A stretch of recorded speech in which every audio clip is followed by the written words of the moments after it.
Hi friends, எல்லோரும் எப்படி இருக்கிறீங்க? நல்லா இருக்கீங்களா?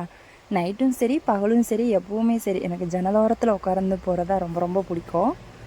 இன்றைக்கி பார்த்திங்கன்னா மணி 7:30. இப்போ எந்திரிச்சு எப்போ டியூட்டி கிளம்பி போகிறது?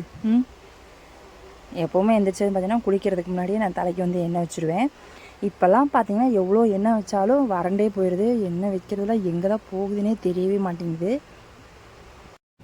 நல்லா ஆயில் மசாஜ் பண்ணிட்டு கொஞ்சம் நேரம் தலையை அப்படியே வாரி கொடுத்துட்டு அப்புறம் ஒரு 10 மினிட்ஸ் கழித்து அப்படியே வந்து கொண்டை போட்டுருவேன். எனக்கு வந்து பார்த்திங்கன்னா கொண்டையெல்லாம் ப்ராப்பராலாம் வந்து போட தெரியாது. இருக்கிற முடியை பூரா அள்ளி அப்படியே ஒரு சுருட்டு அப்படியே நல்லா சுருட்டி அப்படியே தான் கொண்டை போடுவேன். இப்போ வரையும் நான் கொண்டை போடவே பழகலை.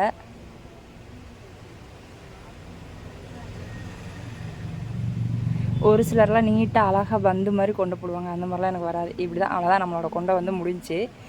இன்றைக்கி நம்ம வீட்டில் சாப்பாடு என்னன்னு சொல்லி பார்த்திங்கன்னா நைட்டே அம்மா வந்து மாவாட்டி வச்சிட்டாங்க.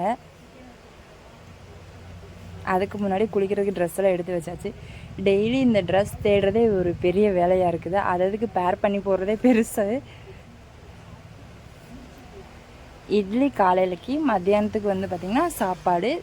நைட்டே அம்மா வந்து தக்காளி சாம்பார் வச்சு வச்சிட்டாங்க. எப்போவுமே எங்கள் வீட்டில் இட்லி தோசை அந்த இதுக்கு மாவு அரைச்சி வச்சாங்க அப்படின்னா ஃபஸ்ட்டு 2 நாள் வந்து பார்த்திங்கன்னா நாள் நைட்டே வந்து தக்காளி சாம்பார் வந்து ஆட்டி வச்சுருவாங்க.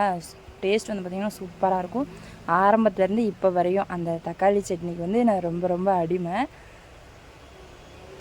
இட்லி ஊற்றி வச்சாச்சு. அதுக்கப்புறம் பார்த்திங்கன்னா போய் குளிச்சுட்டு வந்து கிளம்பி வந்தோடனே இட்லி வந்து ரெடியாக இருந்துச்சு.